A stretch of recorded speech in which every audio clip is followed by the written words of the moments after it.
Hi, everybody. This is Ian Lamont. I am the founder of I-30 Media Corp and also the author of Lean Media. Today, I'm going to be talking about Amazon search for publishers. And just to let you know, I've been doing selling on Amazon and using various Amazon programs for a long time, more than 15 years for Amazon Marketplace. And I have a lot of experience to share with you when it comes to using search and also setting up other programs. But disclaimer, I don't work for Amazon. It's up to you to make the right decisions for your own business. Some of what I'm about to show you may be helpful. Some of it may be out of date by the time you watch the video. But whatever the case, it's up to you to evaluate risk and follow Amazon's terms in order to find success. So what can you learn from Amazon search? And one screenshot that I like to start with is this one. It's showing a search for romance novels on Amazon.com as well as the Amazon app at the same time. And when you start typing in the Amazon search engine, you'll see something like this. It will start to show related searches popping up in the window there. And these other terms that are showing up below, like for instance, romance novels bestsellers 2018 or romance novels paperback, those terms are not kind of randomly generated by a computer. It's actually based on what real people are searching for on Amazon. So in a sense, the terms that Amazon is showing you, they're kind of giving you some free data, some insights into the way that people use Amazon to find products.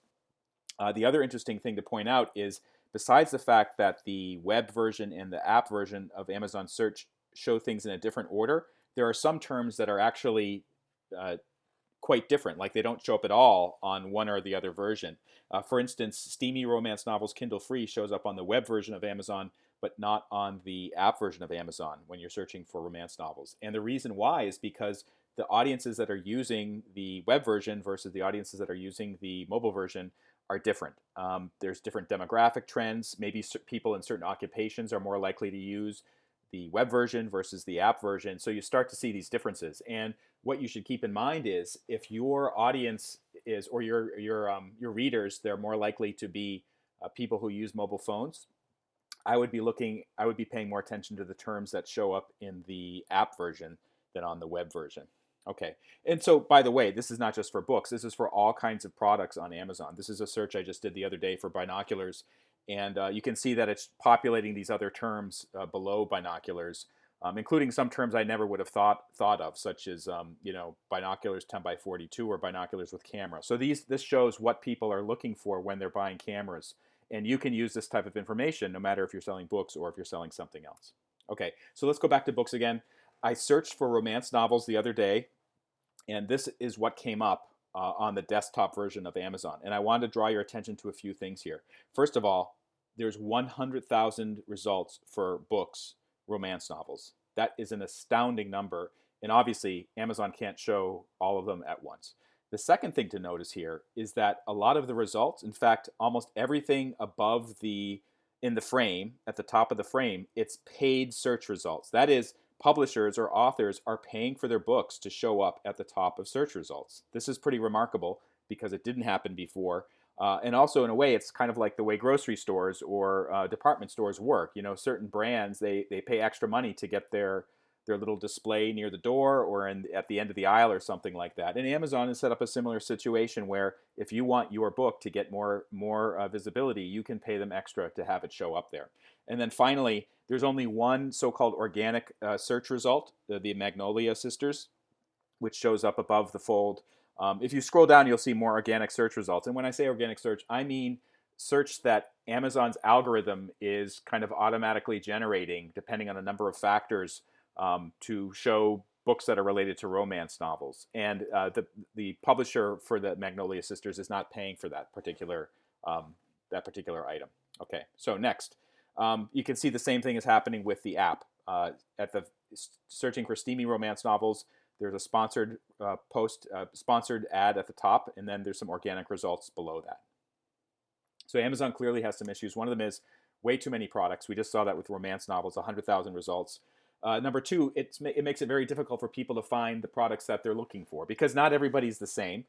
Certain people may want a certain type of book, or maybe some book will be more suitable, or they'll be more likely to buy it. And then, of course, Amazon is always searching for ways to make profit. So in light of these three particular problems, Amazon developed some solutions. The first one is organic search. So starting in the 1990s, when Amazon first rolled out, They made a very simple search engine, so you could search for a term like romance novels, and then it would show a bunch of results for the books they had available at the time. Now, interestingly, in the very first iterations of these search engines, the organic results were very simple. In fact, I suspect that people searching, no matter who you were or where you were located, or any other information about you, the same results would be presented to everybody.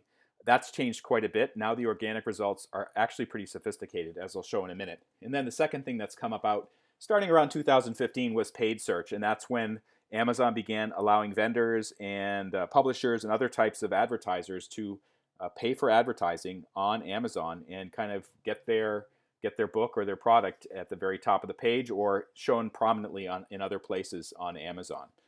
So you may wonder, well, what goes into these algorithms? And the algorithms, by the way, are secret. Amazon doesn't openly talk about a lot of this stuff because if they did, everyone would be trying to reverse engineer it. But basically, from testing, and also sometimes Amazon lets out some hints. These are some of the factors that go into the algorithms, both the organic search algorithm as well as the paid search algorithm. The big one is personal interest. So when I search for romance novels, that may be different than what you will see when you search for romance novels, because maybe, for instance, you're female versus male, or maybe you have a history of buying romance novels. So Amazon has kind of a better idea of what the type of thing you like. So these types of factors can influence what shows up in the search, and search for different people will actually show different organic search results. Pre-existing sales, that's another positive indicator. So for instance, if your romance novel is selling pretty well, Amazon can say, well, it looks like people tend to like that book, so let's show it more often when people search for romance novels.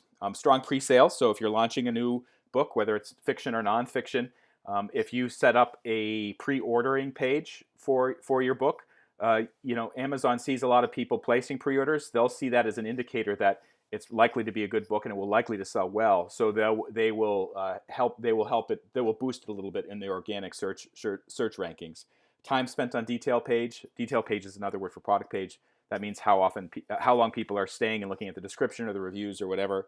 High conversion rates. That means if you have 100 people coming to your detail page for your new mystery novel, 10 of them end up buying it. So that's a conversion rate of 10%. And of course, you want a higher conversion rate. And then external traffic. If you have a social media page or a newsletter and you're sending lots of people to your Amazon page, to an Amazon page for a book you sell, that is a positive indicator, and it will help your organic ranking as well. Okay, so why should publishers care about this? And I've just given you some reasons why, but let's reiterate them. The data has value. Like if you know the types of terms that people are using to search for romance novels or mystery novel, or a utility nonfiction, which is what I publish, you can start to use those terms in the title of the book, as well as in the metadata and other places to help sales of the book or help people find the book.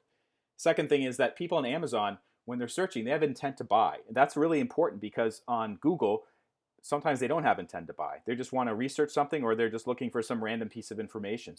But people searching for a term on Amazon, likely they have either some interest in buying it, or maybe they're researching it to compare or whatever. So that's really important to know. It's great for testing new keywords and also for building new metadata. And when I say metadata, that includes all kinds of data associated with your book. It could be the title, it could be the description, the subtitle, etc. But it also includes these kind of like these hidden information fields that your readers will never see. Prospective readers will never see them, but you can attach them to your detail page, and then when people are searching for a certain term, it might help it get noticed.